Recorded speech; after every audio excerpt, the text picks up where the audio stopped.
Hola, buenas noches. Gracias a todos y a todas por venir a la conferencia de Federico de Ambrosis Milán en torno a 1968 que organizamos desde el SEAC, recibiendo la maestría en Historia y Crítica de la Arquitectura.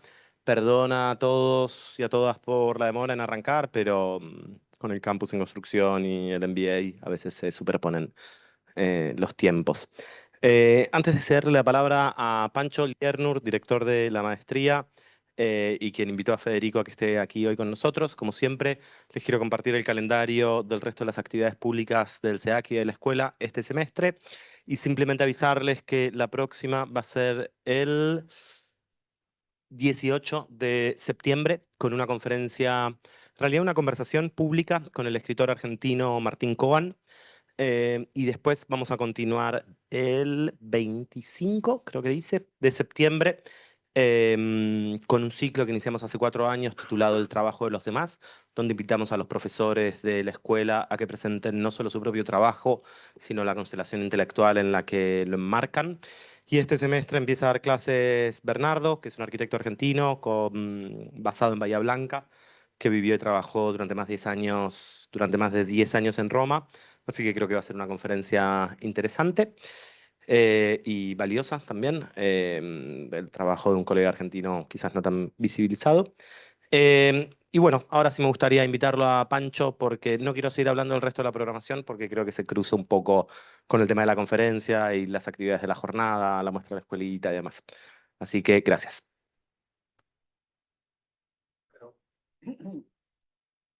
Gracias, Javier. Bueno, buenas tardes. Este, eh, hoy vamos a presentar esta conferencia de Federico. Como estaba anticipando Javier, en realidad es una especie de anticipo o quizás una especie de paso mediano, intermedio, hacia unas actividades que vamos a hacer en octubre, que van a tener lugar, van a iniciar ambas el 23 de octubre, así que están todos y todas invitados, que tienen que ver son el resultado de haber podido comenzar a armar en el archivo de la Escuela de Arquitectura un fondo sobre la experiencia de la escuelita, que fue una experiencia de enseñanza de arquitectura alternativa, digamos, entre 1976 y 19, digamos, cierre del 83, o sea, atravesando prácticamente toda la dictadura. Y hemos venido construyendo, hace un par de años empezó el proyecto, en el archivo, con la participación de mucha gente, no voy a extenderme sobre esto, pero que afortunadamente ha sido una tarea, viene siendo una tarea fructífera, y se han juntado muchísimos materiales, y entonces el día 23 de octubre se va a inaugurar la muestra sobre el fondo, o acerca del fondo de documentación de la escuelita, aquí en la sala de exposiciones de la escuela.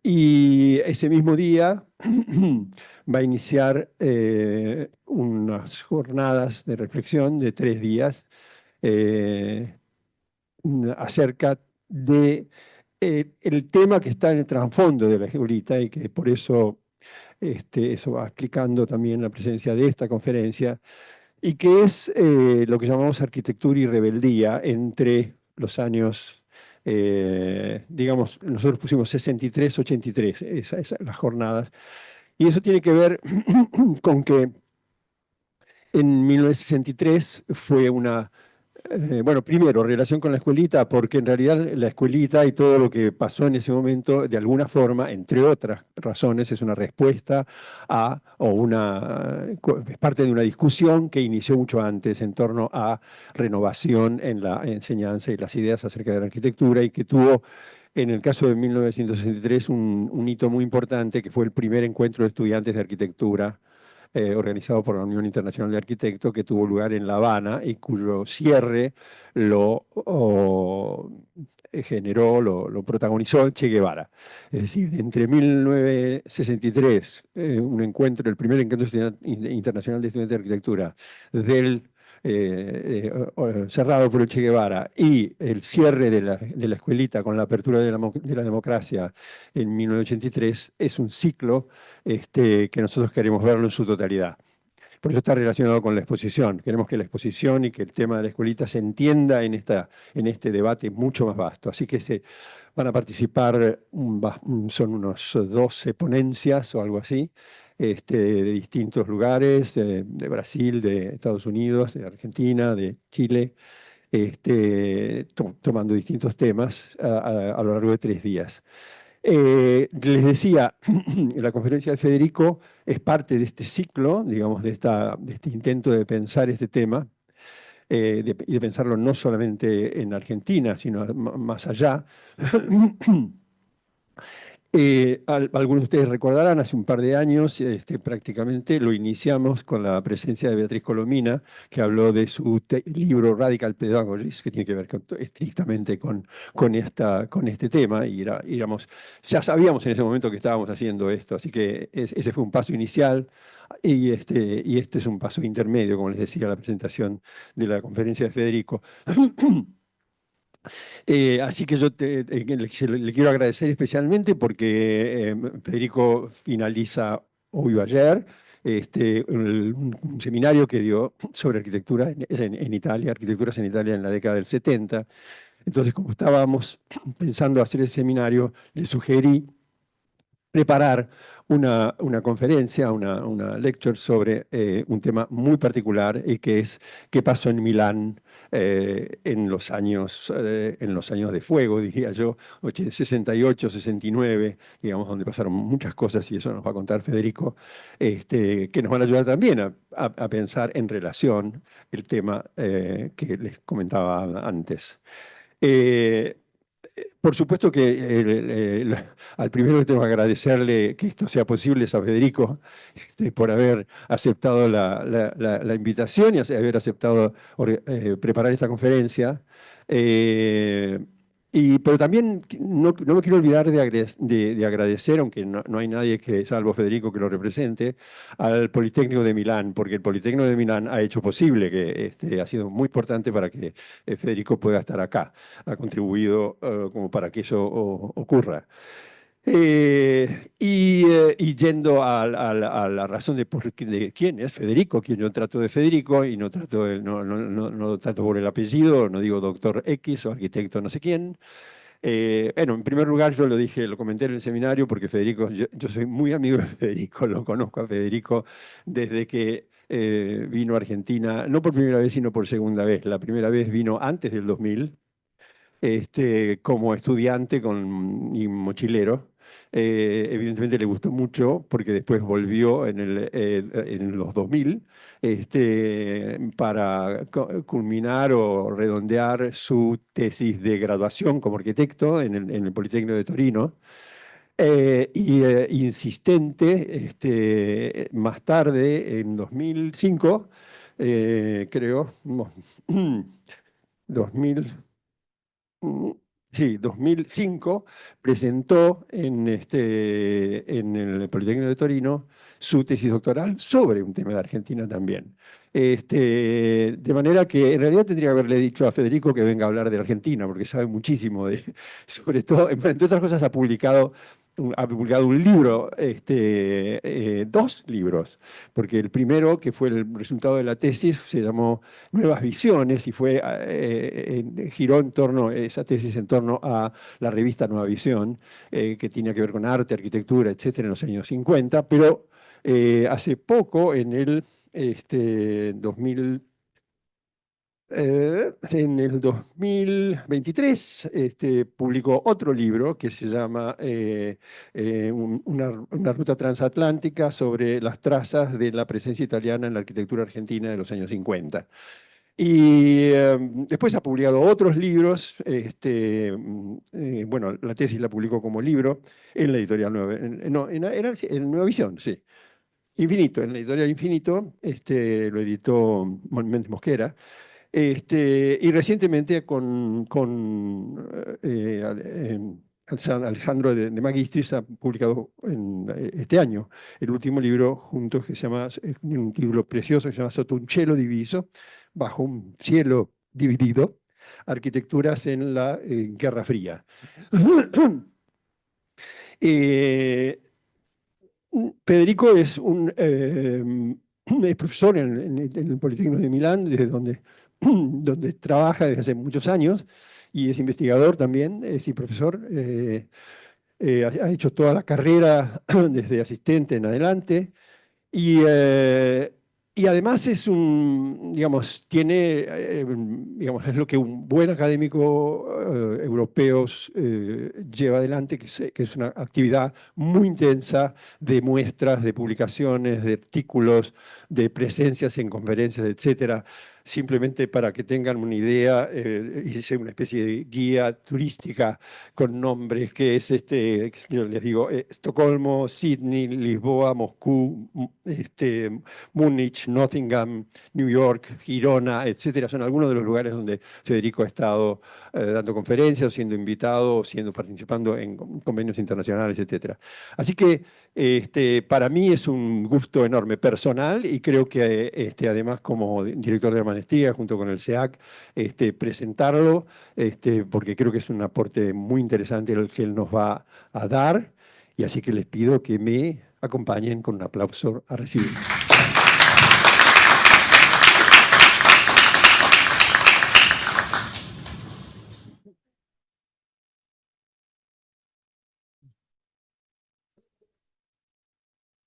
¿La paso?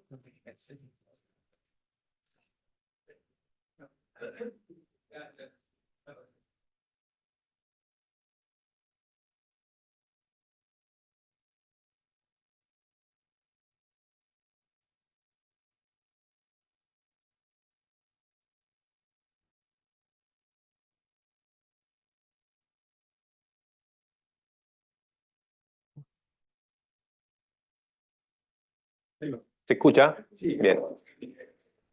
Entonces, gracias. Es un placer y un honor estar aquí. Y tiene también algo gracioso porque un poco por las cosas que estaba contando Pancho, yo estuve para varios años una especie de exoticista, ¿no? Uno que se ocupaba de cosas raras, y las cosas raras eran las cosas que pasaban más o menos en ese lugar. Pero como era tan alejado,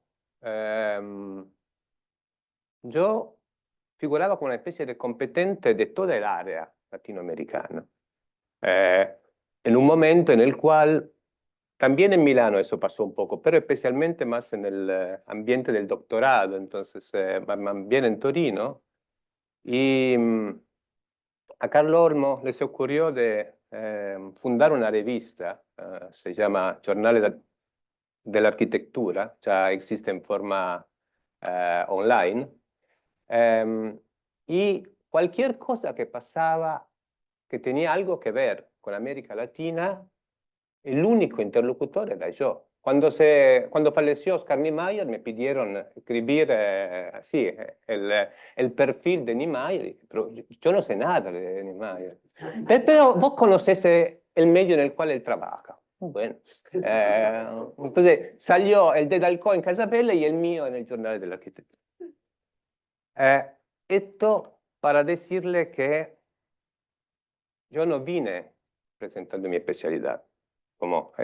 Yo vine para establecer esta especie de dialéctica, diálogo con las actividades que se van a desarrollar, y trataré de hacer una especie de escaneo de lo que pasó en Milano alrededor de 1968, sin a priori avanzar algunas hipótesis sobre posibles transferencias, influencias, conexiones con el medio argentino. Eso se lo dejo para otro momento, que quizás sea algo que pueden desarrollar ustedes a partir de algunas cosas que voy mostrando.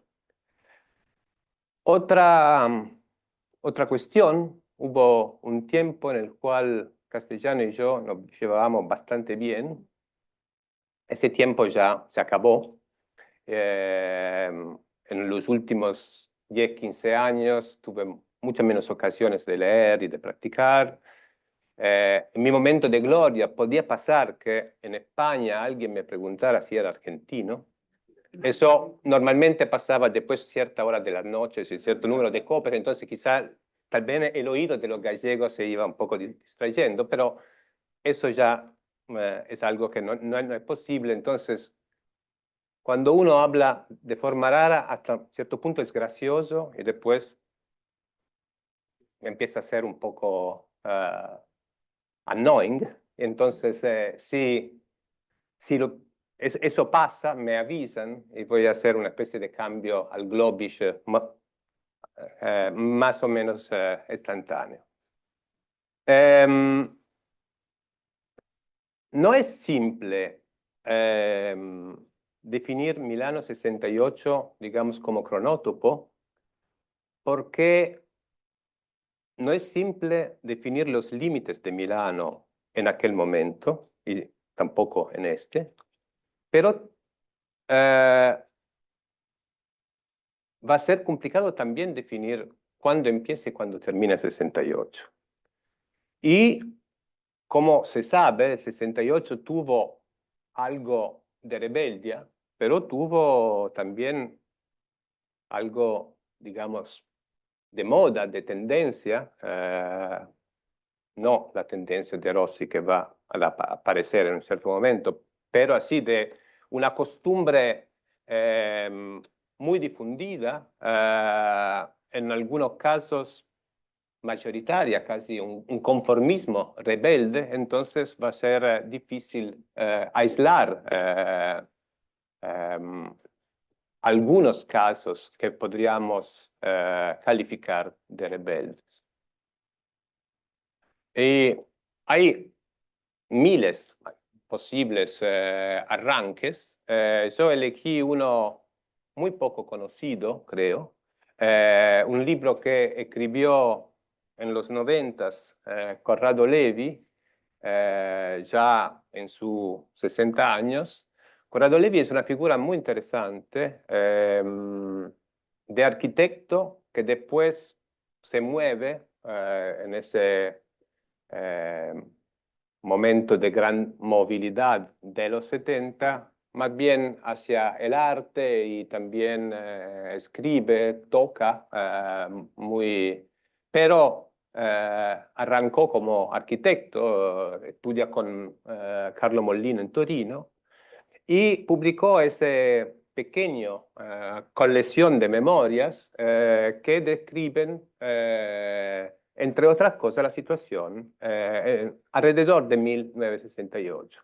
Recuerdo con emoción como en 1968 las familias desalojadas del edificio de la calle Tibaldi ocuparon la Facultad de Arquitectura de Milán. Parecía un teorema. Los sin techo se habían dirigido al lugar destinado a la vivienda. Fueron días y noches memorables. Uno de los arquitectos más famosos de Milán hacía jugar a los niños a dibujar casas. Había colchones en los pasillos, nosotros dábamos clase por turno, incluso por la noche sin interrupción, porque nos ilusionábamos pensando que por una costumbre que se remontaba a la Edad Media, la policía no entraba en la facultad durante la clase. Durante 10 años la facultad estuvo en primera línea, casi todos los estudiantes participaban en la lucha política, había 2.000 matriculados y las asambleas y ocupaciones contaban con la presencia de unos 1.500 estudiantes. Hoy son 18.000, mientras que el número de participantes en los movimientos actuales como la Pantera es el mismo. Si eso tuviera que ser actualizado, creo que los números serían incluso más bajos. Y los fenómenos a los cuales se refiere Levi, lo vamos a ver muy brevemente más adelante, en realidad tuvieron lugar en 1971. Ese famoso arquitecto al cual hace referencia posiblemente sea Franco Albini, que es uno de los maestros de Levi, o quizá Lodovico Belgioioso, uno de los famosos BBPR, que también en otros relatos aparece en esta tarea de, digamos, entre el entretenimiento y la educación con los chicos de los desalojados por estas casas de Via Tibaldi. Otro posible arranque, un libro que hay acá en la biblioteca de arquitectura, parte de una muy famosa colección, New Directions in Architecture. A Vittorio Gregotti les encarga el volumen sobre Italia, que se publica en 1968, se traduce a otros idiomas en 69, entre ellos al castellano, una edición que se hace en Barcelona en un momento en el cual la leadership, digamos, editorial argentina está empezando a temblar un poco. Y el último libro de este volumen, el último capítulo de este volumen, que como todos los demás, está centrado en los últimos acontecimientos, tratando de captar las new vibes de la escena de cierta área cultural, se titula exactamente La rebeldía en las escuelas, la rebelión en las escuelas de arquitectura. Y eso evidentemente no era algo que tenía que ver con el 68, porque el 68 es el momento en el cual sale el libro, entonces era algo que tenía que ver con algo anterior. Se ve acá, pero quizás no ven mi flecha, bueno, no importa, pero en la caption de la imagen se ve 1963. ¿Y qué escribe Gregotti? Las escuelas se han constituido en lugar privilegiado para el debate arquitectónico y, en segundo lugar, porque los problemas planteados sobre la didáctica de masas de la investigación en la escuela pueden estructurarse en el futuro como una alternativa radical al actual sistema de producción de la proyección arquitectónica. Y no lo tenía muy claro eso de la producción y la proyección. Creo que la traductora Lucía Pupo en este pasaje quizá tuvo un problema. Por suerte existe archive.org y por suerte en archive.org existe la versión inglesa que quizá es un poco más clara.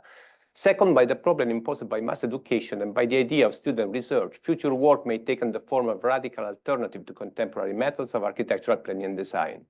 Entonces, y después sigue un castellano un poco más claro, se puede notar una revaluación de los aspectos teóricos utópicos caracterizados por ahora por un interés morfológico y político, más que técnico y constructivo, tan fuerte como para poner dudas sobre la profesión en sí y sobre su continuación. Entonces, lo que se está debatiendo en la escuela parece criticar de la manera más radical y más profunda la arquitectura como disciplina, pero también la profesión como ámbito en el cual esa disciplina se ejerce. Y esta idea de un tiempo largo, de un 68 extendido, no se puede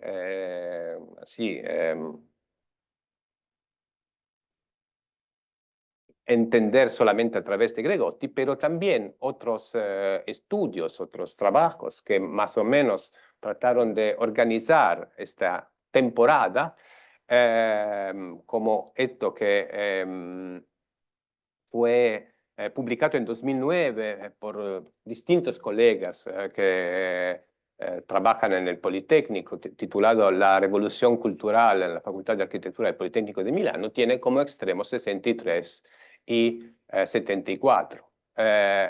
Y abre a la idea, no solamente este libro, como hay una literatura que abre a la idea de un 68 largo, uno de los momentos en los cuales se puede hacer empezar ese 68 es una revuelta de los trabajadores en Torino, en Piazza Statuto, una de las plazas así a los bordes del centro, pero ahora bastante central, que marca una nueva actitud, digamos, de la relación entre trabajo y capital o en la estrategia del movimiento obrero y en su relación con los sindicatos, etc.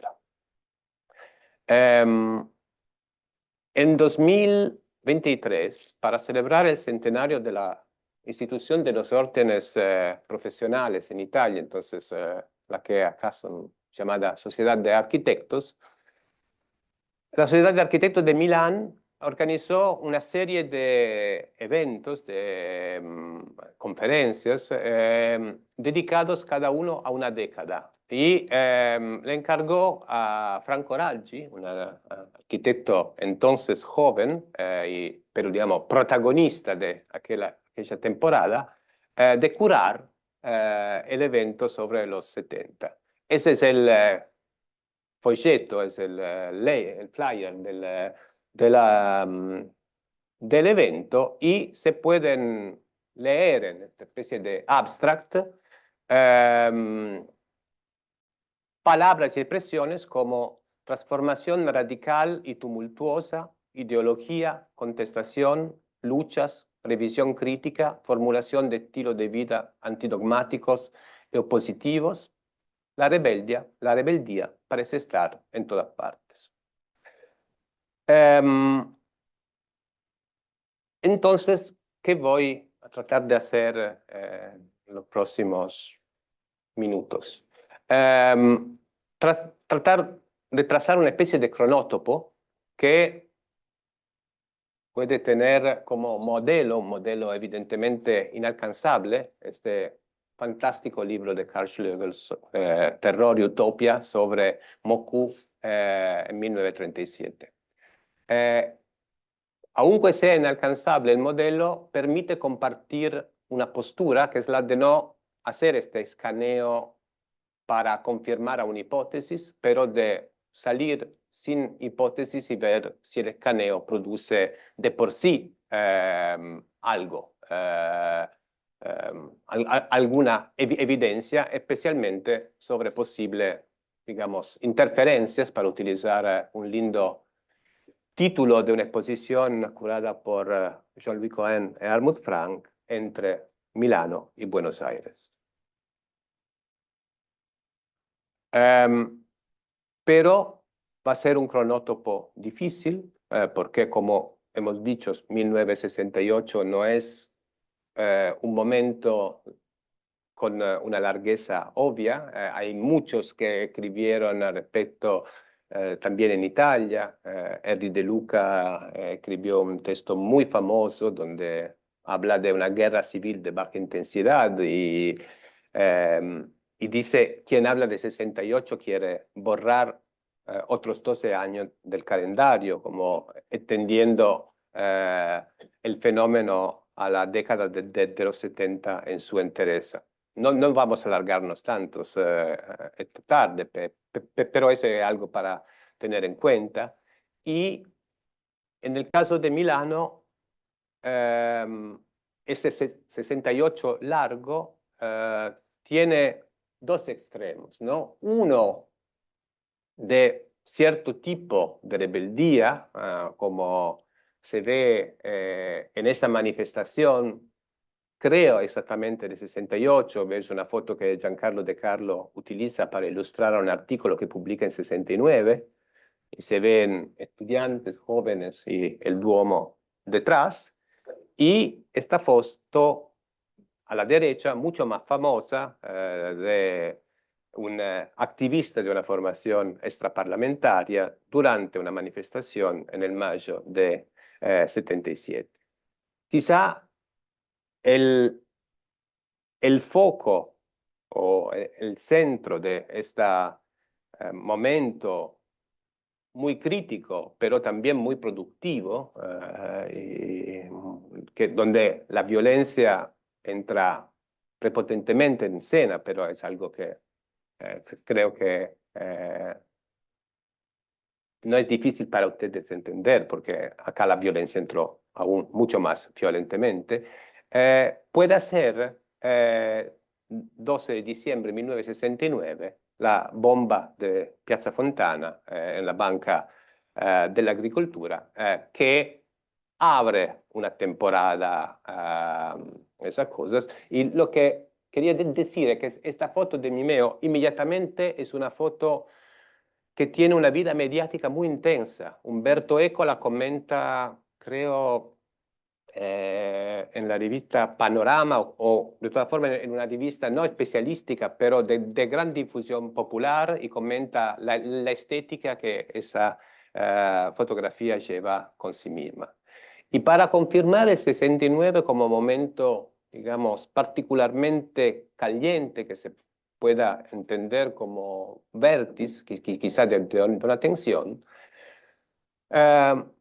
se puede ver la actividad de uno de los protagonistas de la Milano de aquellos años, Giacomo Feltrinelli, quien en 69 publica ese libro, Estate 69, que es una especie de alerta. Dije, vigilemos porque hay una amenaza incumbente de algo que se parece mucho a un golpe, y tiene como apéndice ese testimonio de ese greco, Vasilis Vasilioki. Nosotros también no pudimos creer que en Grecia iba a ser posible. Entonces, una especie de alerta sobre la posibilidad de un golpe de mano de las fuerzas a la derecha.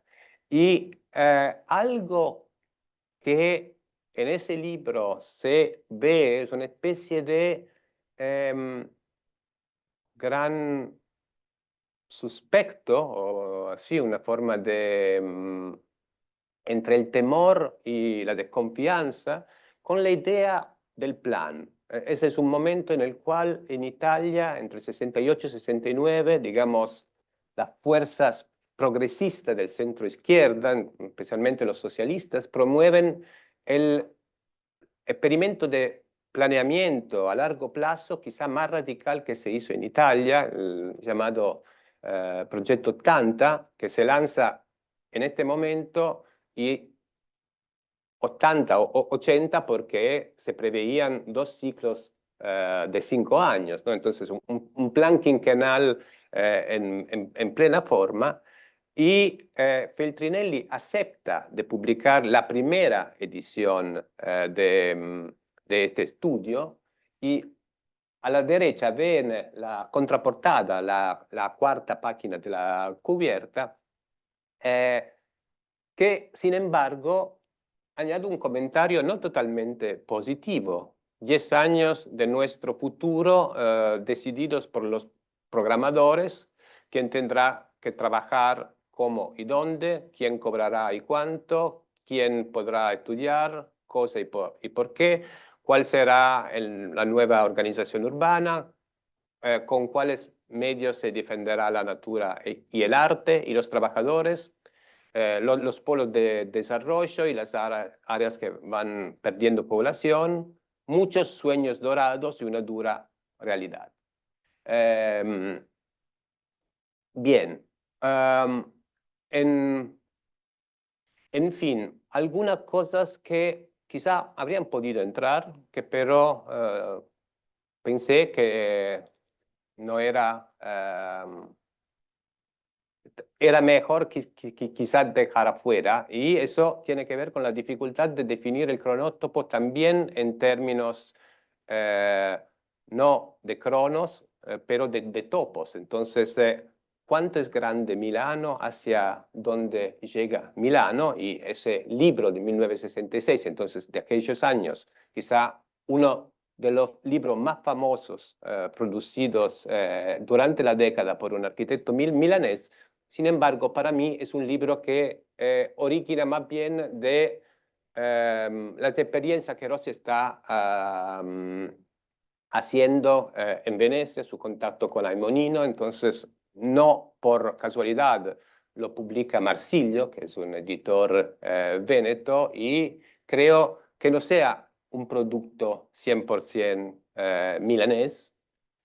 Y también este libro que se habría prestado muchísimo a discutir las relaciones entre Milano y Buenos Aires, porque escribe un porteño, por lo menos de nacimiento, después como él mismo dijo, fue una giramundo y gira profesión, pero La Speranza Progettuale, que se publica, escrito en 1969, se publica en 1970 por Einaudi,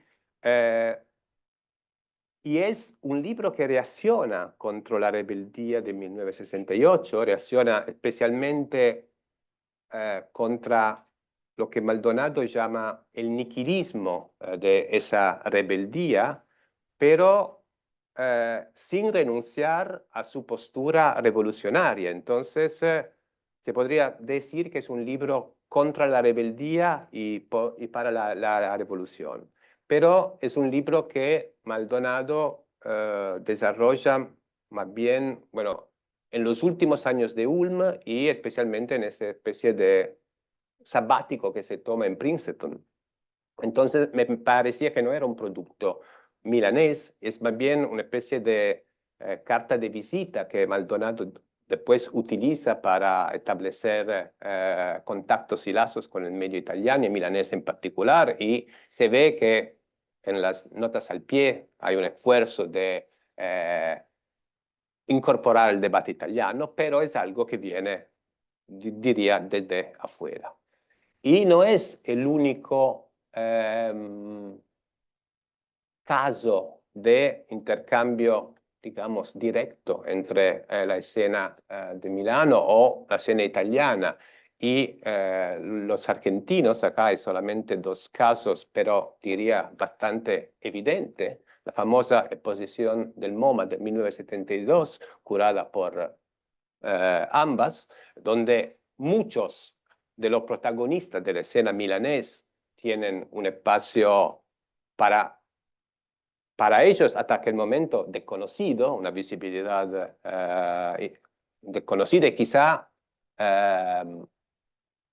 inesperada, y también en medio de oppositions, donde habían dos argentinos bastante influyentes, Agres y Gandelzonas, le dedica una importante atención a la escena italiana y, bueno, especialmente a la escena veneciana, pero también Aldo Rossi como arquitecto tiene es el objeto de una atención importante.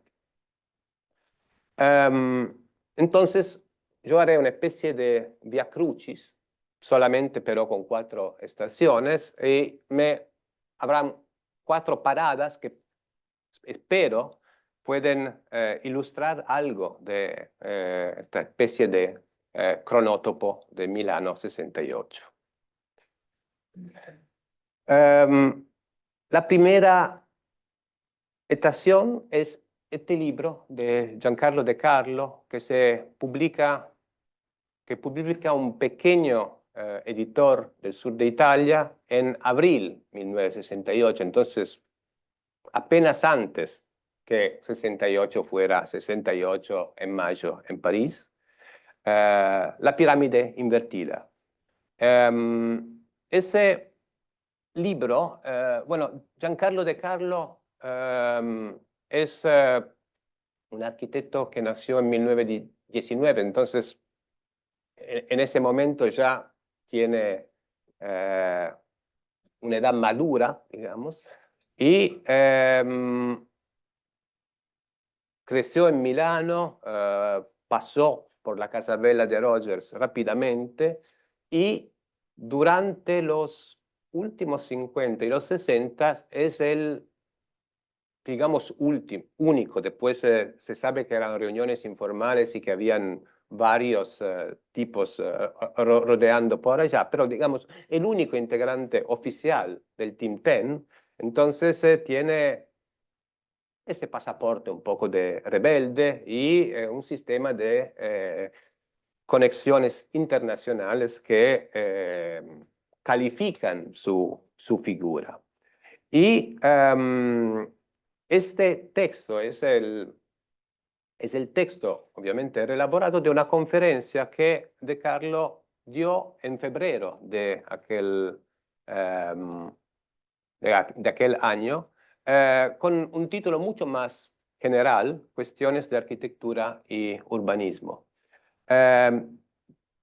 Eran unas conferencias que se dictaban, no sé si mensualmente, en Torino y después circulaban en otras ciudades. Entonces, conferencias muy similares. De Carlo la dio en Milano, en Génova y en otras ciudades. No sé si llegó a Roma, quizá eran ciudades más cercanas que se podían, donde se podía llegar más rápidamente.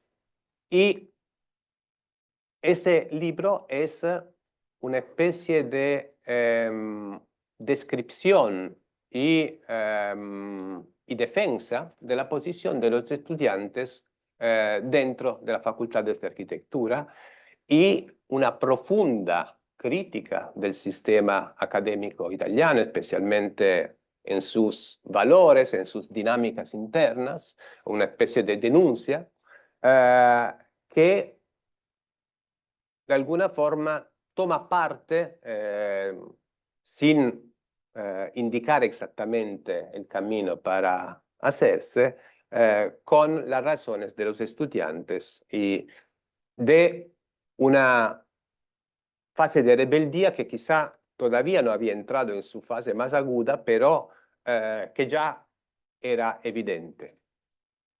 Y escribe De Carlo: tras las inundaciones y los terremotos, que son algunos fenómenos, digamos, naturales que pasaron en 1966, entonces poco antes, una nueva catástrofe sacude nuestro país, la revuelta universitaria. Para un país con una estructura autoritaria y bien pensante, la revuelta de las universidades es inconcebible. Si la universidad se rebela, toda la estructura de la nación se tambalea.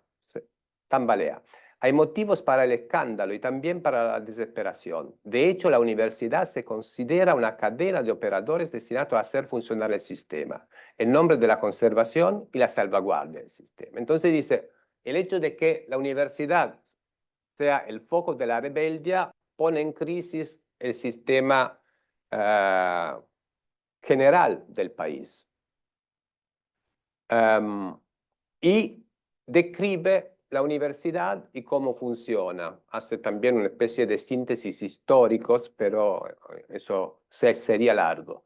El pilar de estas normas que ordenan a la estructura de la universidad italiana es el principio de autoridad. De la aplicación del principio de autoridad se deriva una organización de la universidad en compartimentos estancos, en necesarias y permanentes oposiciones entre sí. La primera barrera necesaria es entre los profesores y los estudiantes. Otra serie de barreras divide herméticamente a los profesores. Aquí las barreras son horizontales y su estratificación da lugar a una pirámide, cuyos bordes se desvanecen en la parte superior, en una banda oscura. Entonces hay diversos niveles de profesores, todos en competencia uno con el otro. Eso impide establecer alianzas, prevale el individualismo, pero hay un momento en el cual los niveles más altos resultan confundidos, difícil de ver. Pero en realidad no hay vértice. Más allá de la banda que permanece indescifrable, los bordes divergen y con una nueva tendencia entran en la maraña de la estructura del Estado. Aquí se producen las convergencias y los entrelazamientos más impredecibles. Aquí la universidad encuentra los vínculos más misteriosos y indisolubles con el sistema. Entonces, esta pirámide invertida no es un modelo alternativo que él propone, pero es un sistema de entrelazamientos, digamos, ocultos entre el sistema universitario y el sistema más general. Existe la posibilidad de ascender en esa pirámide, pero el regulador de este ascenso no es el mérito, no es el valor de la investigación que un académico pueda llevar a cabo, pero es producto de una iniciación complicada y cruel que tiene como solución final la aceptación del sistema y la connivencia forzada con el sistema. El ciclo nunca llega a su fin, nadie puede considerar que se nunca encima por el simple hecho de que la cima no existe. Y describe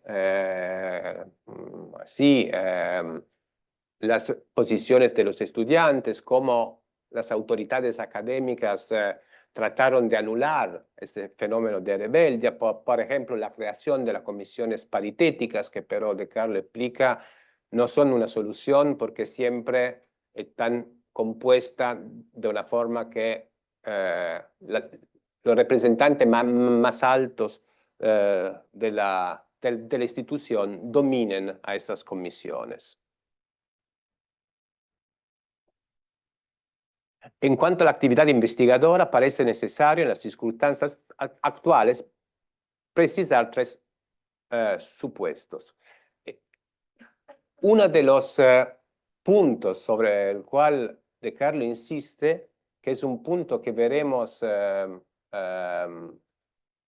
aparecer en varios momentos de este recorrido, es el cambio de la sociedad que ha tomado forma durante los 60 y también de la cultura, el pasaje de una cultura y de una universidad de élite a una cultura, una universidad de masa.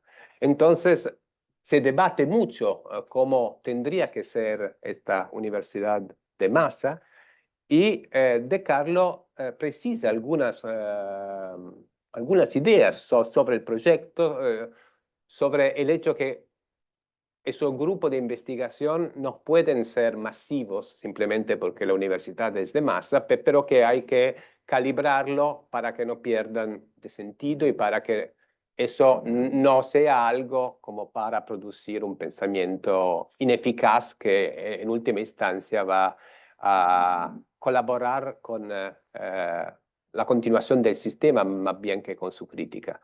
El primer punto es que la actividad investigadora de una facultad masiva en el conjunto de numerosas investigaciones de grupo, no, es la actividad, exactamente. Eso significa que el tamaño del grupo debe ser siempre proporcional a las necesidades intrínsecas de la investigación y que la primera necesidad es la del intercambio continuo y directo de opiniones y experiencias entre los participantes del grupo. El segundo supuesto es que el conjunto de las investigaciones de una facultad masiva debe orientarse en torno a una tendencia precisa. Tendencia es otra palabra que va a volver una y otra vez. La universidad puede asumir aquellas investigaciones que otros no pueden o no quieren realizar, ya sea porque no posee la fuerza intelectual necesaria para abordarla, ya sea porque saben que la respuesta que surgen de la investigación pondrían en crisis su propia racionalidad. El tercer requisito se refiere a la forma de llevar a cabo la investigación y en particular el tipo de relación que se establece en el grupo en que los estudiantes y el profesor trabajan juntos. Esta relación debe ser rigurosamente igualitaria, en el sentido de que todos los participantes deben tener los mismos derechos y obligaciones con respecto al problema común del conocimiento, para que pueda liberarse toda la fuerza del trabajo colectivo, ya sea que provenga de la frescura de las ideas o de la experiencia. Así, la actividad de investigación, además de construir un marco impulsor del desarrollo cultural, se configura como una oportunidad concreta para comportamientos no autoritarios, como ejemplo de un ejercicio democrático que se refleja en toda la estructura de la escuela. Pasamos así a la segunda estación. En 1970, Casabella, quizá la más importante revista de arquitectura en Italia, en un momento en el cual, igual que en Argentina, las revistas están proliferando, si hay varias testadas, varios títulos con varias posiciones, pero diría Casabella tiene un liderazgo todavía bastante importante y en junio de 1970 Alessandro Mendini, quien era el redactor en jefe, asume la carga de director y empiezan a salir esos números que para algunos meses tendrán esta casita con un carácter un poco mitteleuropeo como parte de la tapa, y en ese caso esta extraña figura, una especie de tenedor con dos puntas. acá se ven varios números siguientes y ven cómo esa casita siempre está en algún lado. El número se abre con un editorial, Casabella si rinnova, Casabella se hace nueva, donde Mendini le agradece mucho al director previo para la confianza que le dio en nombrarlo redactor en jefe y todo, y dice, la Casabella de antes tenía varias cosas buenas que trataremos de conservar, pero es más fuerte el tono, pero vamos a añadir otra cosa, vamos a cambiar un poco y más allá de las buenas crianzas que se ven, es claro que Mendini está reivindicando una posición cultural autónoma. Ese proyecto quizá tenga su momento más visible en julio 72, con ese famoso número sobre el radical design, donde algunos participantes frecuentes de la revista, Ugo La Pietra, Superstudio, Archizoom, tendrán una gran visibilidad. Esto sale en contemporánea a la exhibición de Nueva York y las dos cosas actúan como una especie de caja de resonancia recíproca, pero tratamos de mantenernos más cerca al cronótopo, entonces volvemos al primer número para ver qué escribe Mendini en esa presentación de la nueva Casabella. Esta nueva serie de Casabella nace de la matriz de la anterior, de cuyo bueno o mal resultado me siento responsable. Sin embargo, no sería preciso sino señalar que esta última pretende diferenciarse de la otra. Es fruto de un modesto núcleo que se ha autoseleccionado con esfuerzo y un intento de sacar a relucir un discurso de tendencia, otra vez tendencia, madurado durante largas discusiones sobre la revista, su contenido, su actualidad, la relación lector-revista-diseño.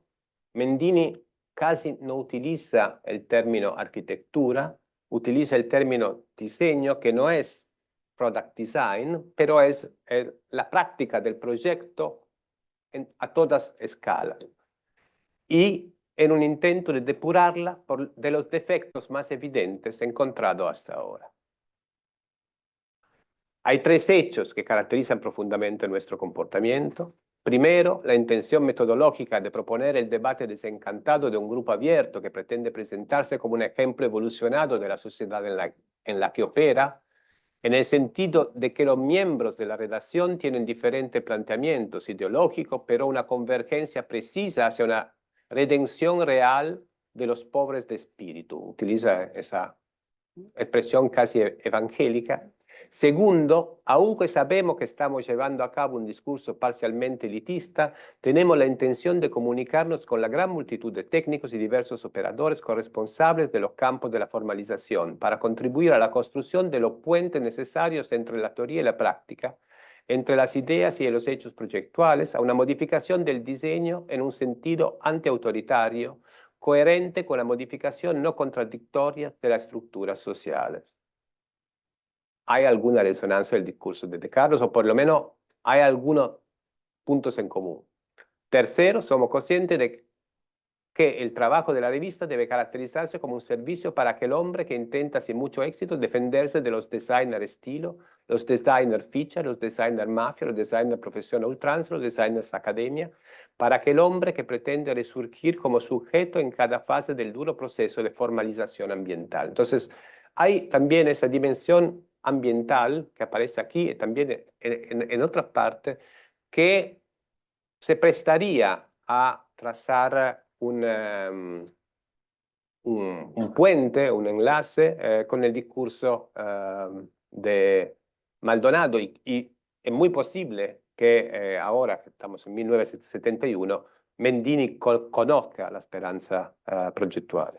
Del mismo modo, que a nivel político debe volver a oírse su voz directa a través de nuevas formas de democracia que sustituyan a los canales institucionales moribundos que aún pretenden ser los únicos canales insuperables de la participación. Proyectos autogestionados, participativos, liberados de la autoridad del técnico, basados en nuevos instrumentos de ejecución, no han parecido un tema y un objetivo que justifican la existencia de las revistas adecuados para insertar esta nueva serie de Casabella en su exigente y lejano pasado, aunque somos conscientes de que el simple hecho de pertenecer también a la clase burguesa estamos inmersos en una contradicción en términos. Pero como en ningún lugar, ni siquiera en los países socialistas, también ellos sometidos al poder, ha aparecido aún una arquitectura verdaderamente popular, tenemos alguna esperanza de colaborar, y no desde la última fila, en la creación de esta arte pobre, de todo y para todos, sin el cual el mundo que vendrá, sea cual sea su ideología dominante, parecerá en toda parte gris, triste, uniforme como una cárcel. Aparte de esta presentación, Mendini en ese número escribe un editorial que es bastante importante, donde aparece esta figura de los tenedor con doble punta, que en realidad sería este hombre que vola, este hombre olvidado, y en ese editorial se ve el proyecto, por lo menos en ese momento, de Mendini, donde reivindica esa escala global del diseño y el hecho que esta escala tenga que ser encarada de una forma global, con sistemas industrializados para resolver los grandes problemas que están afectando el ambiente construido y el ambiente humano también.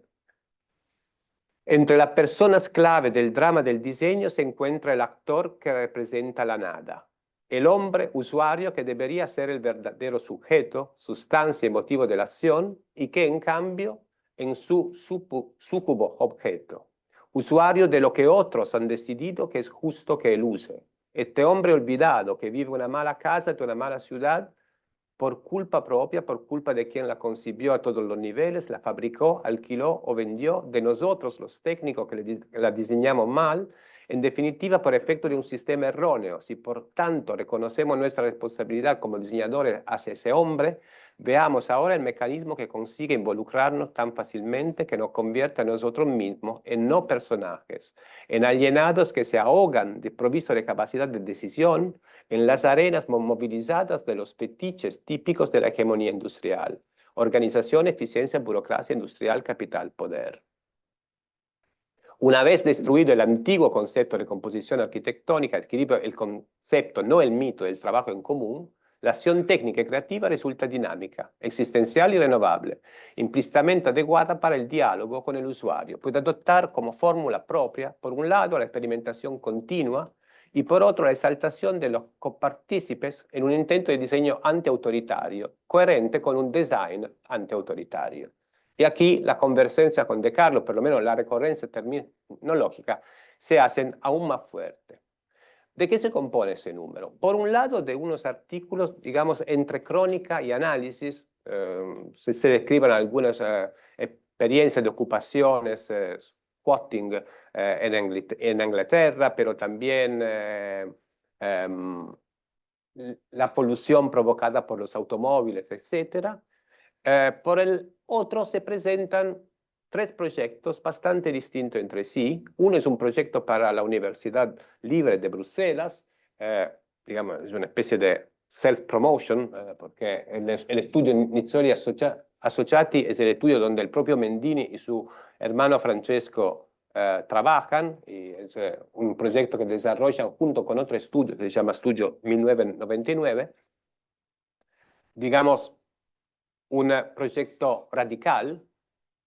El segundo es un proyecto muy distinto, un proyecto hecho por Renzo Piano antes del Pompidou, en Génova, en la ciudad natal de Renzo Piano, en el cual utiliza elementos modulares, en parte prefabricados, en parte con pequeñas partes producidas en obra, pero digamos en una óptica industrializada, de industrialización de la obra. Y el terzo es otro sistema, digamos, de proyecto asambleal con una sociedad cooperativa que en los alrededores de Bolonia trata de concebir nuevos sistemas participativos donde los usuarios definen las tipologías y algunos caracteres del diseño. El hilo rojo que permite conectar estos tres proyectos bastante, a primera vista quizá bastante contradictorios entre sí, se puede encontrar, tal vez por lo menos, en un ensayo que Mendini publica un poco antes, en la Casabella previa, el año precedente, titulado Metaprogetto sì e no. Aquí Mendini enmarcándolo en una perspectiva en la cual la industrialización de la construcción, perdí esto,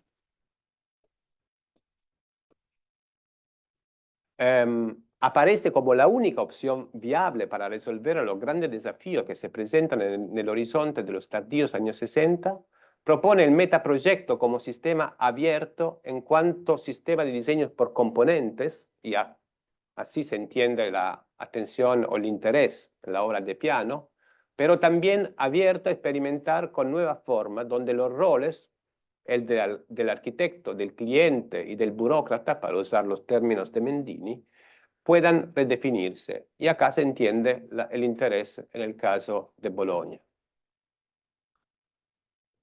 Tercera parada dentro la facultad, que obviamente fue el lugar de la rebeldía, así como, digamos, donde la idea abstracta de la rebeldía del 68 se puede observar más claramente con las ocupaciones, con esas organizaciones también de esos ocupantes, los que se quedan a dormir, para los que quieren acostarse antes de la 1, tendrán que dormir en cierta aula, y los demás que quieren cantar tendrán que ir a otra, se canta en esa aula, pero hay que preparar a las camas antes de la 22. Entonces hay esas reglas de ocupantes, pero también hay el hecho al cual hice referencias antes, porque 1968 coincide con el arribo a Milano de Paolo Portoghesi, este señor que está en el centro de la escena, para ocupar en sus 37 años la cátedra de Historia de la Arquitectura. Y ese es el Politécnico de Milano, y bueno, al lado de Portoghesi hay Canella por un lado y Federico Oliva por el otro, ese se llama Druckmann, pero son unos de los docentes de aquel entonces, y como ven, no estaban solos. Portoghesi volvió una y otra vez sobre estos hechos y dice: al ser el último en llegar, el más joven, en la Facultad de Arquitectura de Milán, en el consejo compuesto por grandes arquitectos que habían luchado por la arquitectura moderna, mis colegas decidieron elegirme decano. Así me convertí en el blanco de una asamblea de estudiantes rebelde y tuve que elaborar una estrategia reformista para confrontarla con la estrategia revolucionaria que él consideraba anticuada y quimérica. Como socialista convencido, animado también por esa sutil vena anarquista que formaba parte de la tradición del PSI, decidí dialogar sinceramente con los estudiantes y experimentar con su colaboración un modelo didáctico basado en la investigación, en el que los profesores, en lugar de ser los administradores de su propio conocimiento especializado, aceptaran participar con sus competencias disciplinarias en un programa de diseño de amplio alcance. Fue una empresa difícil y dolorosa, en la que muchos de los estudiantes se oponían, ya fuera porque eran cercanos al PSI y propensos a una estructura más tradicional, o porque su objetivo era precisamente demostrar que el reformismo es una invención del capitalismo.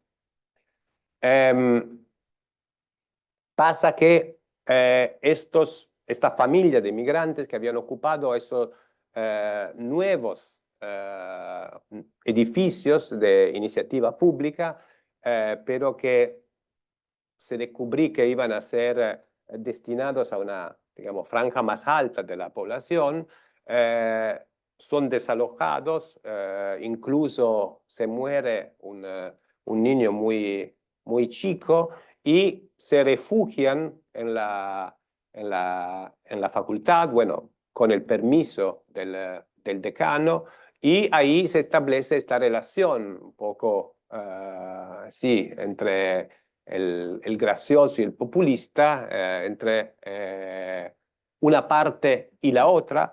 En un momento la policía irrumpe a las 6 de la madrugada, pero otros testimonios dicen que era medianoche, interrumpiendo un seminario en el cual estaban participando, entre otros, Umberto Eco, Franco Fortini y Giorgio Steller. Todos los componentes del consejo de la facultad fueron suspendidos para 3 años. Y había recién llegado aquí que escuché una muy linda conferencia de Adrián Gorelich sobre Buenos Aires años 20 y 30, y utilizó unos tangos para describir lo que estaba pasando en la ciudad. Hay, quizás no sea digno de atención como esos tangos, pero hay esa ballata de Antonio Virgilio Savona, que es uno de los integrantes del Cuarteto Cetra, que exactamente describe los hechos de Via Tibaldi y la rebeldía de esos ocupantes que después van a arquitectura y así. Pasamos a la última y cuarta parada, que quizá va a ser un poquito más larga, focalizando no en la facultad, que esa exploración habría podido extenderse con más tiempos a cómo la didáctica fue influenciada y cuáles experimentos se intentaron. El mismo Portoghesi con Virgilio Vercelloni dio un curso donde se ponían en dialéctica cosas antiguas, digamos, cosas modernas y cosas contemporáneas. Obviamente Portoghesi se ocupaba de las modernas y Vercelloni de la contemporánea, desde una óptica, para decirlo de alguna forma, marxista. Pero hay otro lugar que es muy relevante en esos años, y no solamente en esos años, que es el Palacio del Arte. El Palacio del Arte es un edificio que diseña y construye Giovanni Muzio a principios de los años 30, para ser la sede de la Triennale de Milano, que al principio era un evento que se tenía no en Milano, pero en una ciudad cercana, era la Triennale de Monza, y se construye ese edificio en estilo Novecento para organizar cada 3 años este evento muy importante, un evento que al principio era más bien una exposición merceológica a productos sí, de mobiliario, de varios tipos de diseño, también de arquitectura, pero que especialmente en la posguerra va a ser una de las vidrieras más importantes para entender qué estaba pasando y para percibir a las novedades. Por ejemplo, es el lugar donde Lucio Fontana, otro contacto Argentina-Milano, hizo esta estructura al neón en 1951, transformando el espacio de esa escalera monumental, pero también donde en 1964 Umberto Eco y Vittorio Gregotti, los dos estaban conectados por el Grupo 63, organizan esta importante edición de la Triennale, que por primera vez no es ya una exposición de varios productos organizados especialmente en pabellones nacionales, pero que tiene un tema, y el tema en aquel momento es el tema del tiempo libre. Es y Aldo Rossi, curiosamente, hace una de sus primeras obras en colaboración con el ingeniero Zorzi, ese puente de metal con sección triangular, pero la exposición así trata de describir el tiempo libre como una especie de gran engaño, como que algo que en realidad nunca satisfecha las expectativas del usuario, y hay la escalera que vimos antes era transformada en una especie de laberinto, mientras que se construyó también ese caleidoscopio de vidrios a las dos extremidades. Se proyectaban dos cortometrajes de Tinto Brass, que después se hizo famoso más bien por unas películas eróticas, pero en aquel momento uno se llamaba Tiempo de Trabajo y el otro Tiempo Libre, pero eran montajes de imágenes sincopadas y entonces los dos tiempos resultaban siendo muy similares entre sí y estaban reflejados por esos sistemas de espejo donde también el espectador entraba en la escena. Eso fue una especie de estallido porque la Triennale rompió con sus códigos, se abrió a un público no especializado que antes tenía una presencia muy limitada. También el debate sobre la Triennale, como excedió los medios tradicionales en los cuales se desarrollaba, y de alguna forma es el principio de una crisis y de una reflexión sobre cómo organizar las triennales de aquel momento en adelante. Había un centro studi, un centro de estudios, que inmediatamente se pone a reflexionar sobre eso, también organizando congresos internacionales donde varios interlocutores aportan así, opiniones y puntos de vista, experiencias sobre la organización de exposiciones de ese tipo. Y entonces la siguiente triennale no será en 67, pero en 68 porque ese debate lleva un tiempo. Y en ese, en ese marco se produce un enfrentamiento entre dos posiciones divergentes, se podría decir a las antípodas, sobre la forma de concebir una exposición de arquitectura.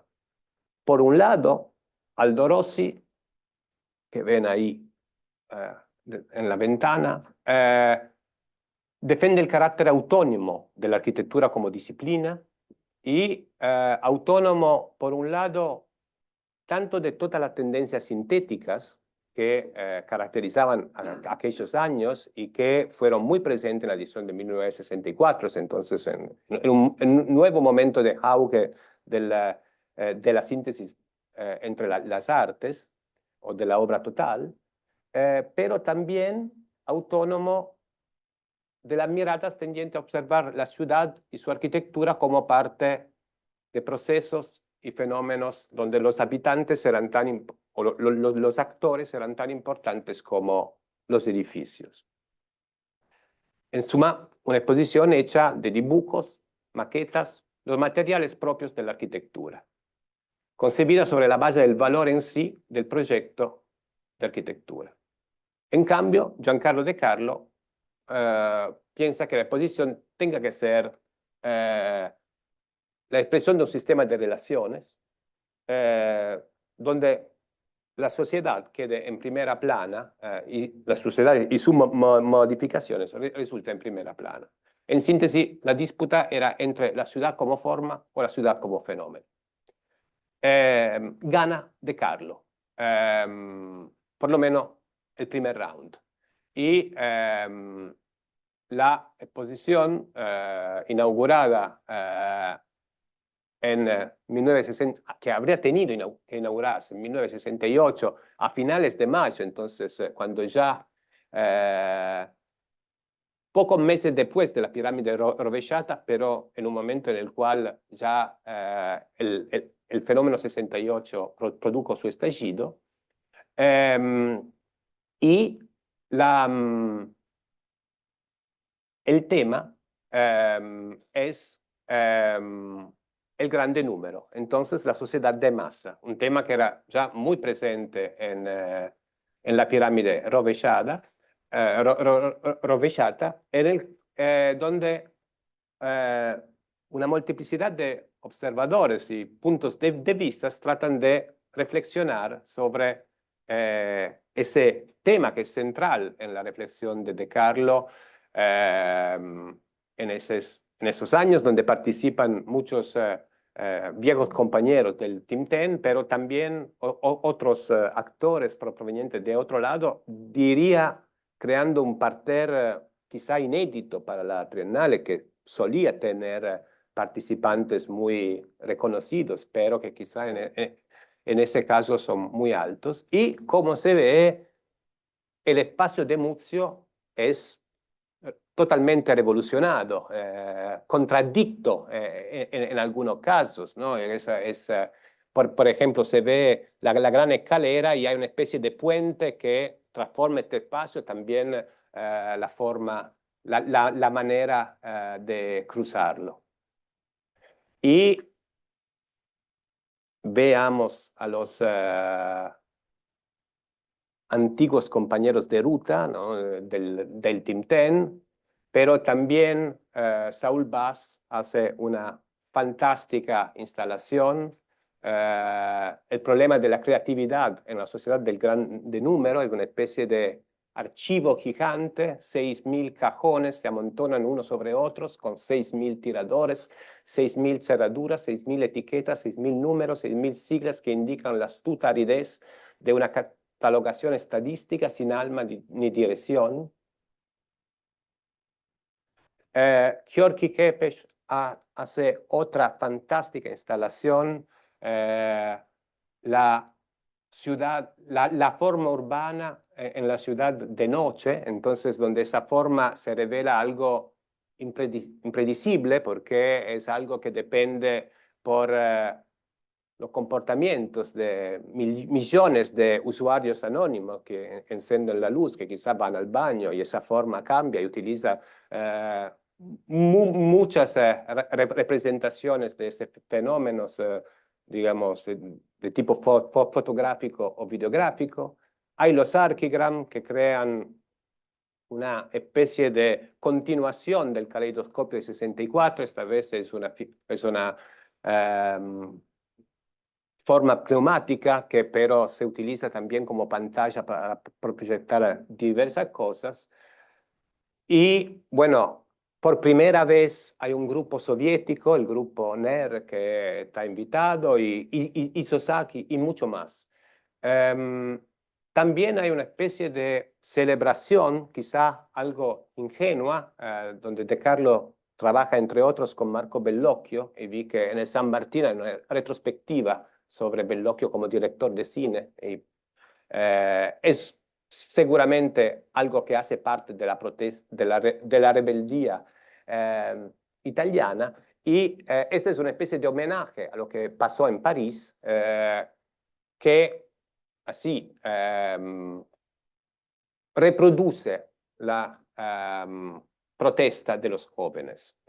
Pero la exposición trata de acoger en su interior la rebeldía, pero esta postura se reflejó también en la organización general de la exposición, que no tenía un recorrido como quizás se vio antes, pero ofrecía al visitador, se ofrecía como territorio para explorar, que el visitador podía elegir de qué forma habría tenido que recibir un mapa al ingresar y después podía elegir de desplazarse según sus atracciones.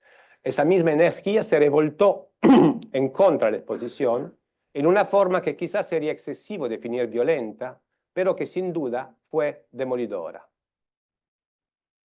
Como se sabe, un grupo de artistas, arquitectos e intelectuales muy críticos contra el sistema cultural italiano y muy críticos contra el papel jugado de la Triennale dentro de este sistema, se reunieron frente al Palacio del Arte unas horas antes de la inauguración de la exposición exigiendo poder reunirse en asamblea. Esta rápidamente tomó la forma de una ocupación pacífica pero demoledora.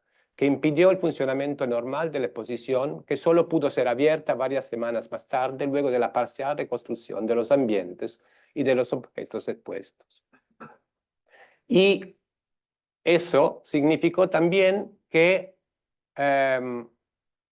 la figura mediática de la Triennale no fue la que vimos antes, pero fue esta, fue la de la Triennale ocupada, que se discutió en cuanto tal, casi prescindiendo totalmente de la propuesta cultural que De Carlo propuso.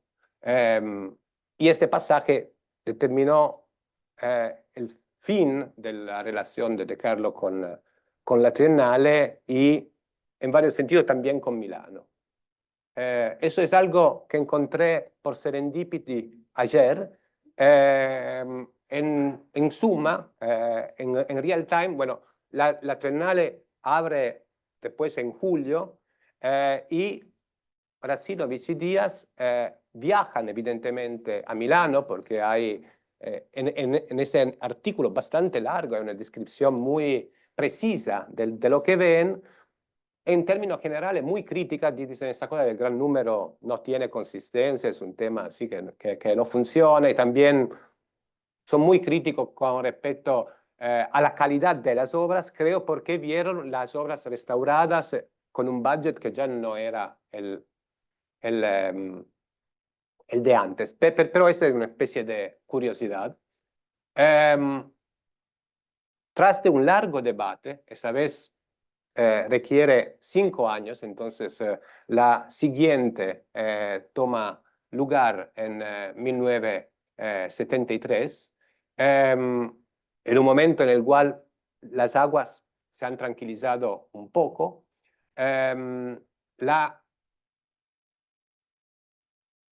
¿Cómo se dice quindicesima? Decimoquinta. Es decimoquinta edición de la manifestación se inaugura. Esa vez, digamos, el encargado de la exposición especial dedicada a la arquitectura dentro de la Triennale no es De Carlo, que ya está haciendo otras cosas, pero es Aldo Rossi. Y si comparamos la planta de antes con la tapa del catálogo, se ve que hay un orden y hay una lógica.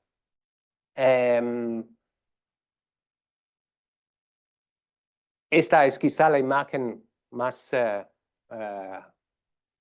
famosa, que circuló más de esta exposición, que unos minutos, quizá unas horas antes de la exposición, retrae a todos los arquitectos que han colaborado a la Triennale frente al dipinto de Arduino Cantafora, titulado La città analoga, donde se describe una ciudad hecha solamente de arquitecturas. Son arquitecturas que existen, algunas son arquitecturas de fantasías, algunas son proyectos de Rossi, digamos, todas son arquitecturas que populan el imaginario de estos arquitectos, pero como se ve, no hay humanidad en ese. Y para muchos, ese es el principio de un nuevo capítulo, el de la tendencia. Antonio Monestiroli, que es el tipo a la izquierda de Rossi con anteojos y la camisa clara de pies, la llamó descrizione di un progetto in corso, entonces algo que se está desarrollando. En la ocasión de la inauguración, la intervención de la policía impidió a los estudiantes de arquitecturas de distribuir un folleto en el cual se atacaba la exposición por no proponer nada y que fueron rápidamente dispersos. Y si bien Mendini le dio visibilidad al folleto publicándolo en Casa Bella, autonomía y policía garantizaron, al menos en aquel momento, el retorno al orden.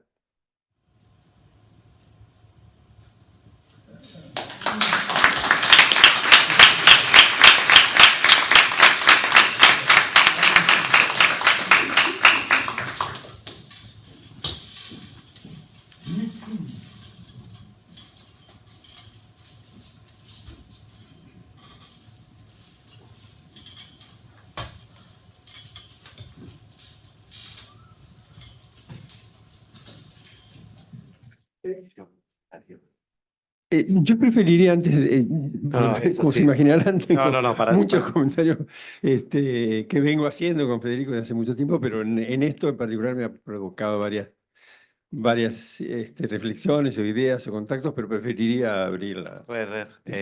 Gracias, Federico, por la clara y precisa presentación informativa. Muy bueno el cierre, la verdad, como esta idea de caminos que puede tomar la historia, algunos que fracasan y se retoman después y otros caminos que sí se toman.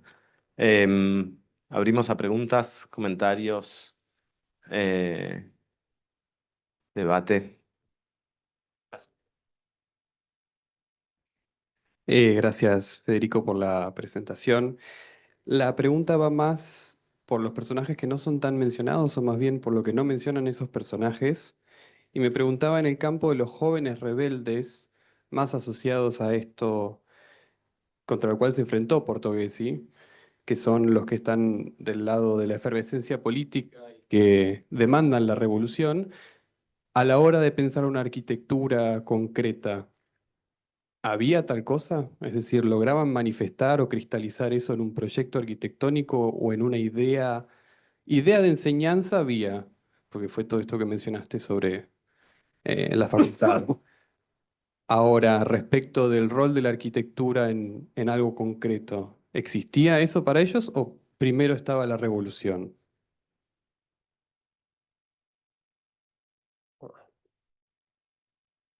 Y eso, en términos general, para mí es imposible contestar, ¿no? En el sentido que la revolución estaba, la rebeldía estaba en toda parte. Portoghesi, poco antes de viajar a Milano, había visto los hechos de Valle Giulia, que es uno de los primeros enfrentamientos entre estudiantes y policía en Roma.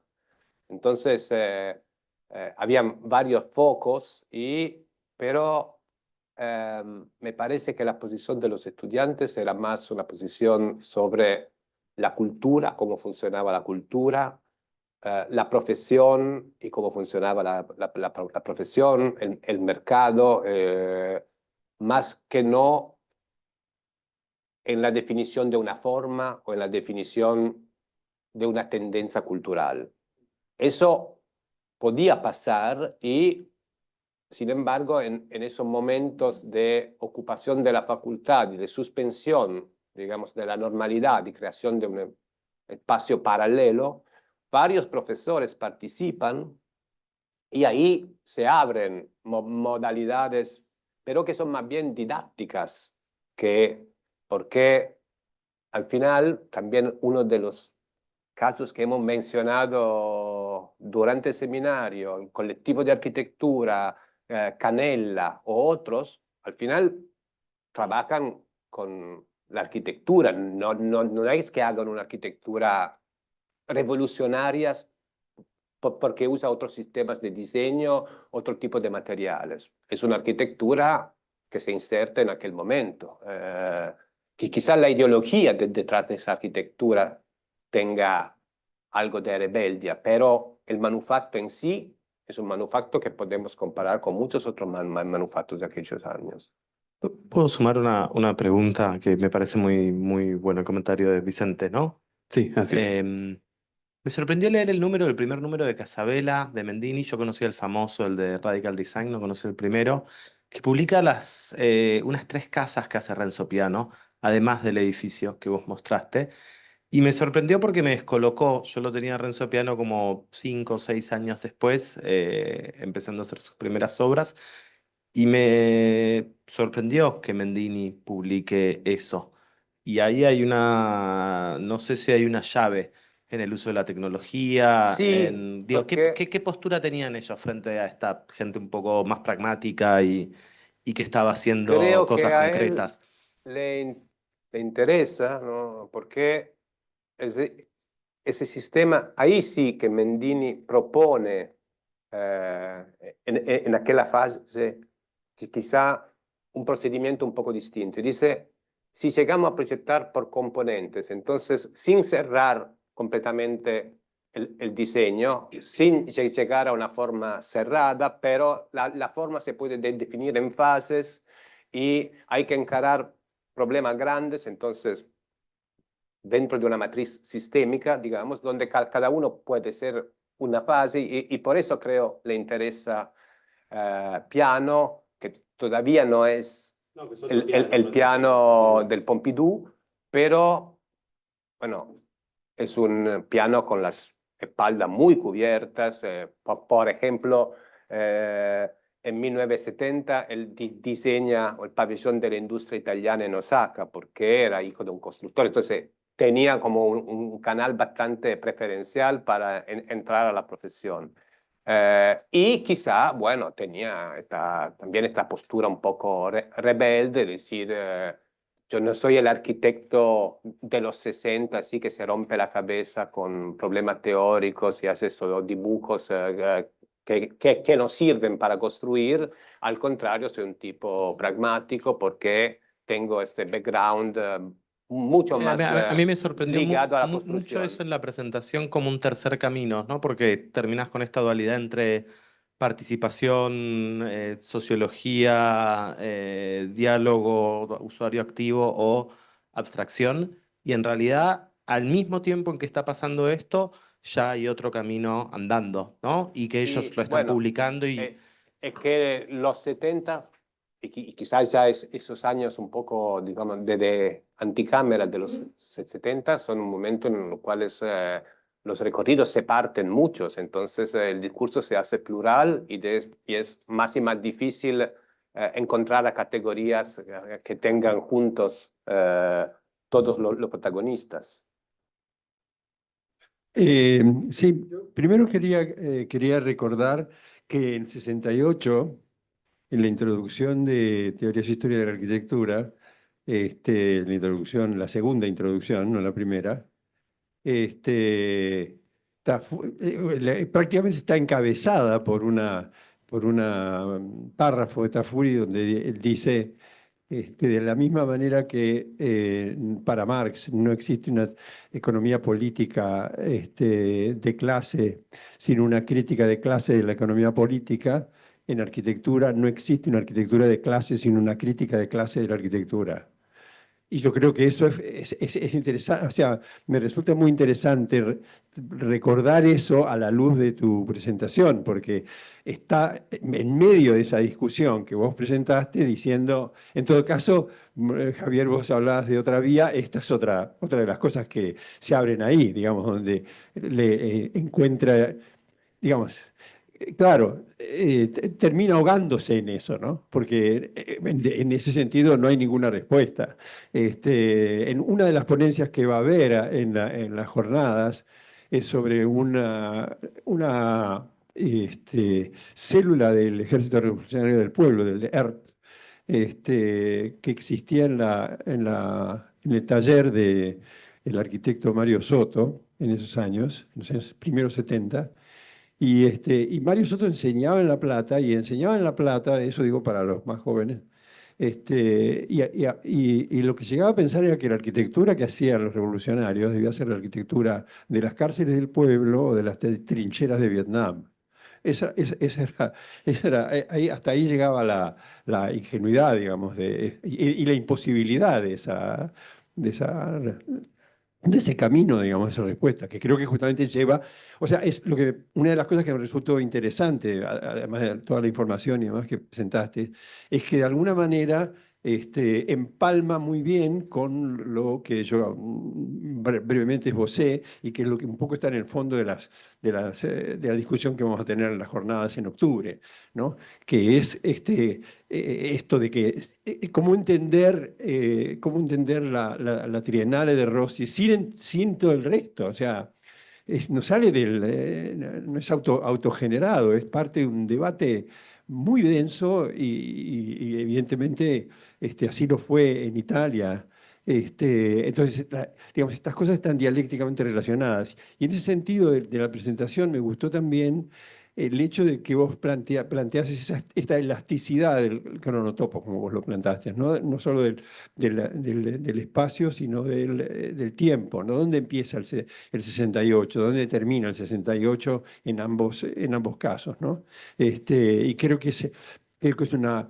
A mí me parece muy importante porque, como yo estoy muy metido con el tema de la escuelita, siempre se ha tenido una idea muy congelada de lo que es la escuelita, como si la escuelita fuera un fenómeno colgado en el tiempo y en el espacio, y no lo fue por todas estas cuestiones, ¿no?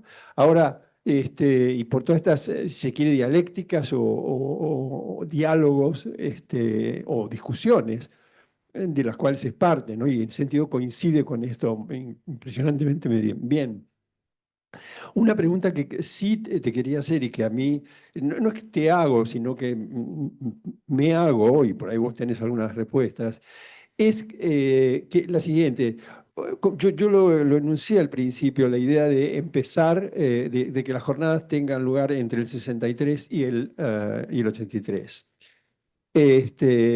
Y el 63, por este tema tan importante del primer encuentro internacional de estudiantes de arquitectura. Yo no sé, no tengo idea, no conozco. Invitamos a que participe en las jornadas a una estudiosa estadounidense que trabajó el 63. Espero que algo podamos aclarar en ese sentido. Pero yo no sé las participaciones, por ejemplo, de los estudiantes de otros países. Esto era la UIA, así que era muy amplio, que hubo en ese encuentro. Y no es poca cosa, o sea, si uno piensa, toda esta rebeldía tiene que ver con también la caída del modelo soviético para las izquierdas. Entonces se cae eso, está por muchos motivos. ¿Y qué aparece? Aparece en la tapa, ¿no? de una de las publicaciones que vos pusiste, Mao, por supuesto, pero en el 63, y mejor dicho, en el 59, 60, 61, 63, es Cuba.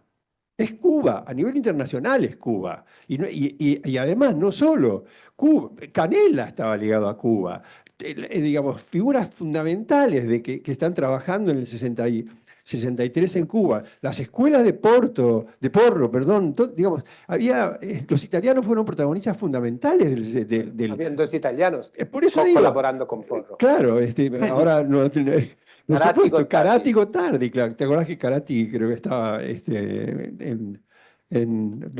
algo pasó en Milán cuando estuvo una de las veces? Bueno, de todas maneras, esa presencia era muy importante. Y entonces digo, caramba, este 68 también en milanés, también hay que pensarlo en su origen habanero, digamos. O sea, es muy fuerte esa presencia. El propio, el historiador que a mí no me gusta, Segre, por ejemplo, que venía de Milán, venía de Milán. Entonces, digo, puede parecer chauvinista latinoamericanista, pero espero que se entienda que no lo es. O sea, es muy fuerte eso. No están solo los modelos. Y entonces esto lo transforma en pregunta. ¿Vos cómo lo ves? ¿Aparecía eso o no? No sé, tendría que trabajar otra presentación, pero y buscar un poco, pero estoy convencido de que esos encuentros de jóvenes, no solamente la UIA, pero la UIA es uno de estos, sean muy importantes en establecer nuevas líneas de contactos que muy a menudo también son capaces de cruzar fronteras, especialmente la Cortina de Hierro. Entonces hay este Festival de la Juventud que se celebra en Moscú final de los 60 y es un momento muy importante porque hay chicos occidentales que van a Moscú y ven lo que es Moscú en aquel momento, pero también para los rusos recibir a esos jóvenes, recibir jóvenes de otros países de la órbita socialista, pero no era tan fácil para los húngaros ir a Moscú y así. Entonces esos son momentos que aceleran, yo diría, la evolución del imaginario, por lo menos.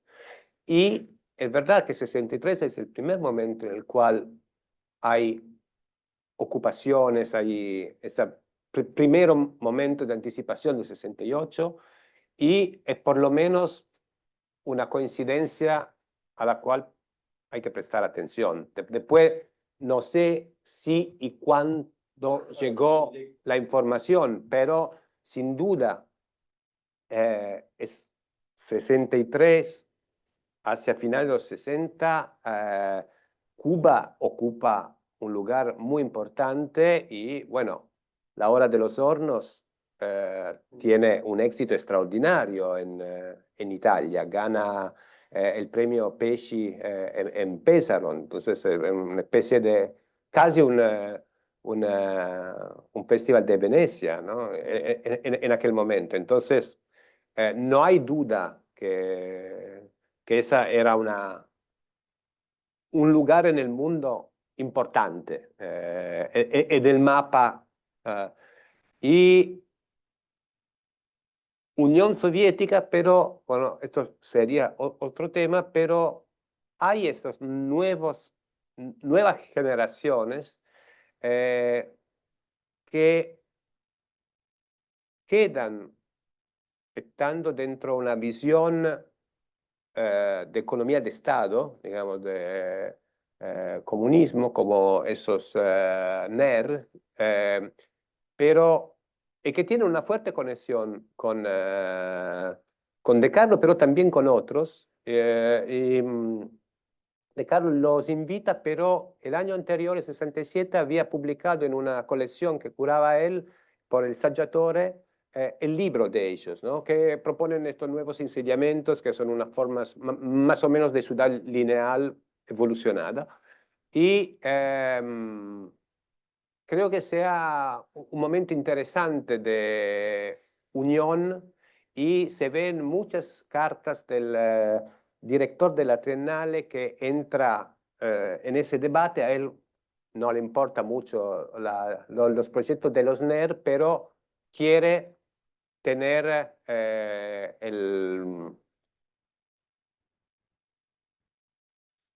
me faltó esta palabra también en La Plata, el cohete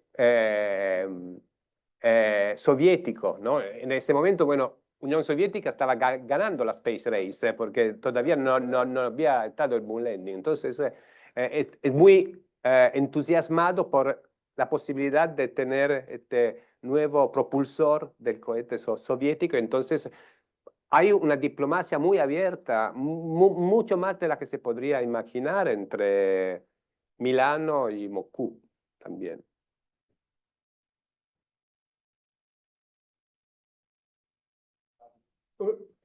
Una última te- observación, que es también respuesta a la pregunta de Vicente. ¿Qué es lo que dice Niemeyer? Y también no es poco importante. Y que él, digamos, en realidad puede ser que sea cínico, no lo sé, yo no quiero entrar en psicología o en esa parte, pero él dice, ¿qué sentido tiene hacerse preguntas acerca de cómo tiene que ser la arquitectura comunista si ahora estamos en pleno capitalismo? Entonces, cuando lo juzga Max Bill y le dice, usted no usa los premoldeados y no sé qué, y dice, yo estoy en un país que no se usan esas cosas, no estamos en ese grado de desarrollo, y eso probablemente ocurra, no lo sé, cuando logremos tomar el poder, más o menos. Y mientras tanto, algo así como, mientras tanto me divierto y es el arte que no es una, puede sonar cínico, pero no deja de ser una respuesta potente en ese sentido. Así que o sea, quiero decir, no estamos en eso y entonces, ¿qué hacemos? Y bueno, queda el arte. Y vaya a saber lo que se puede decir con el arte, ¿no? Yo, Sí lo es, pero la revolución pero para realizarse eso tiene que realizarse la revolución. Si no, o sea, la respuesta de Niemeyer es esa. ¿Por qué me pide a mí podría aplicarse lo que decía Tafuri? ¿Por qué me piden a mí que hoy diga cómo va a ser la arquitectura de la revolución si la revolución no está?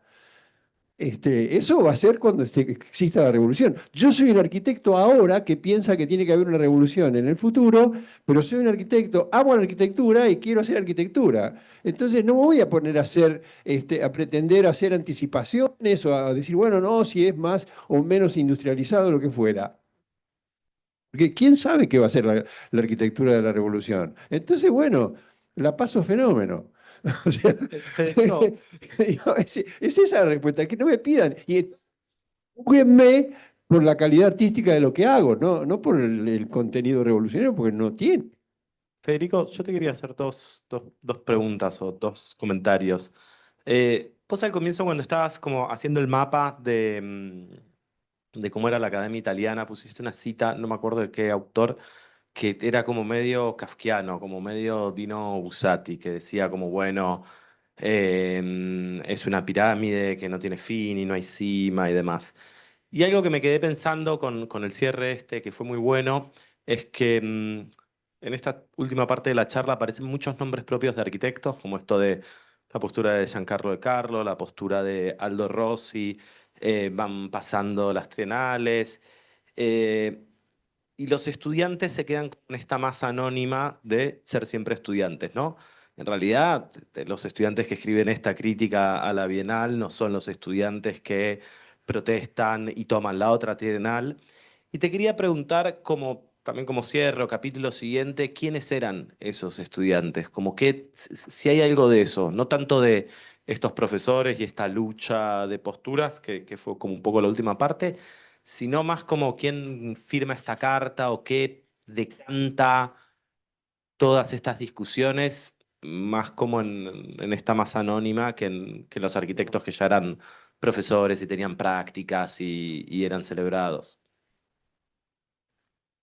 Esto no lo controlo, pero Un poco qué cambios tiene en la generación que viene después, que era la que estaban educando. me parece que la tensión que sin duda había, ¿no? Podríamos discutir mucho si eso tuvo algún tipo de impacto en el largo periodo, pero sin duda se ve una tensión, se ven unos términos que recurren y se ve un discurso. Ya cuando el radical design toma su forma más canónica, esto se está yendo hacia el mercado, no hacia la revolución.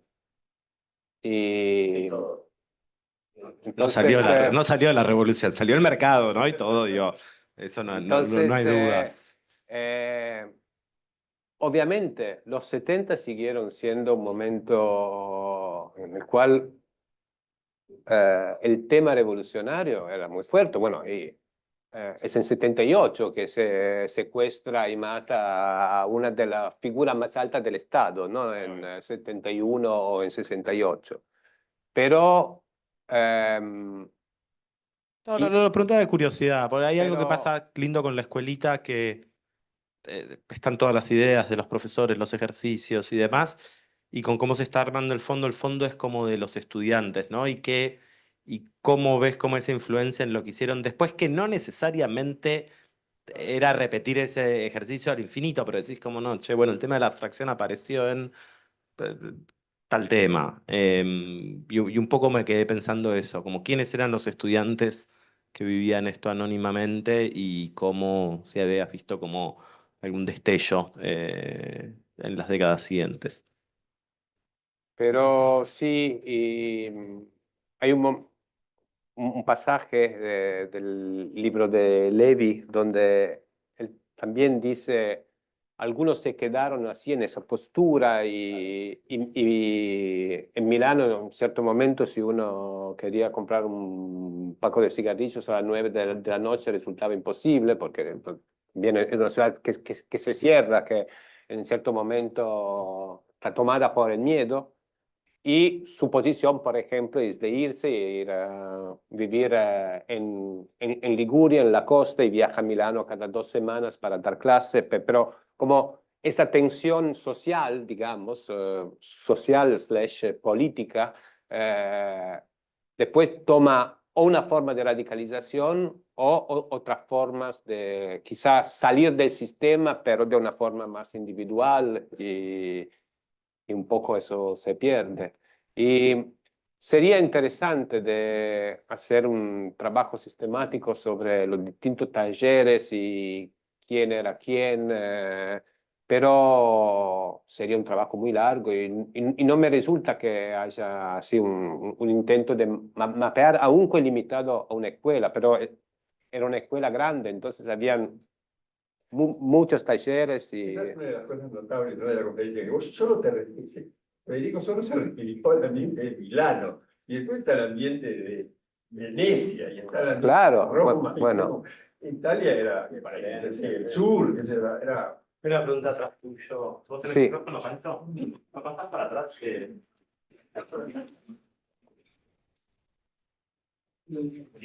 A ver, voy a hacer una observación. Esto, ahí está. ¿Apagado? Puede ser. Hola, hola. Sí. No, con respecto a esto. No, bueno, Parece que no. Ahora sí. Sí.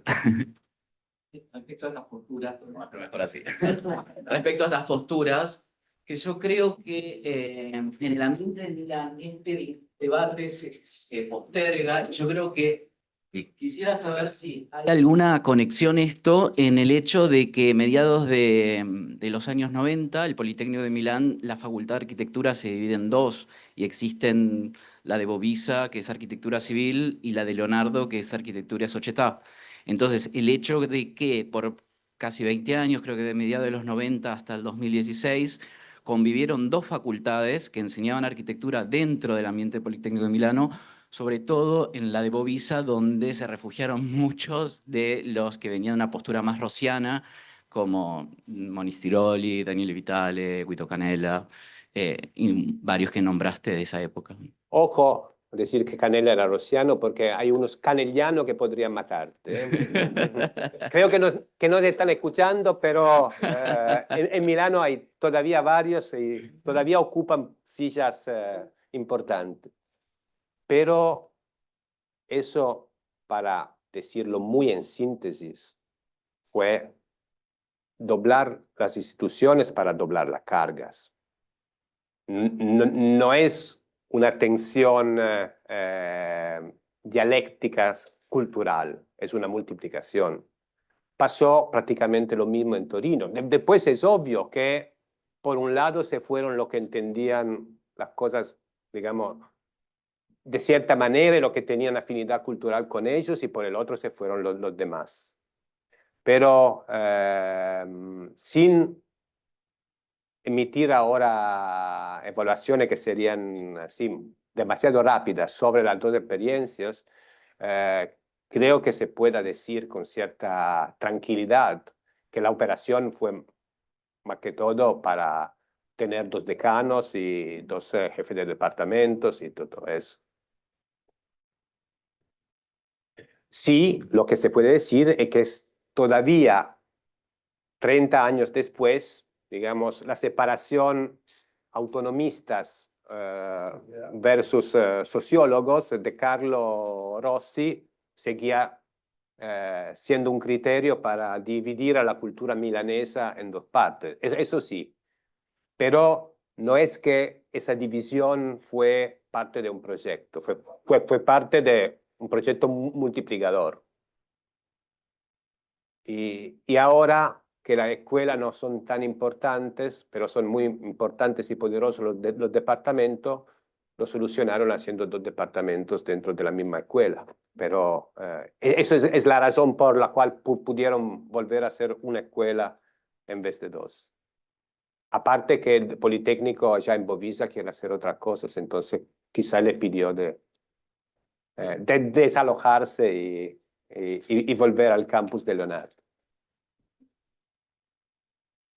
Federico, muchas gracias por la presentación.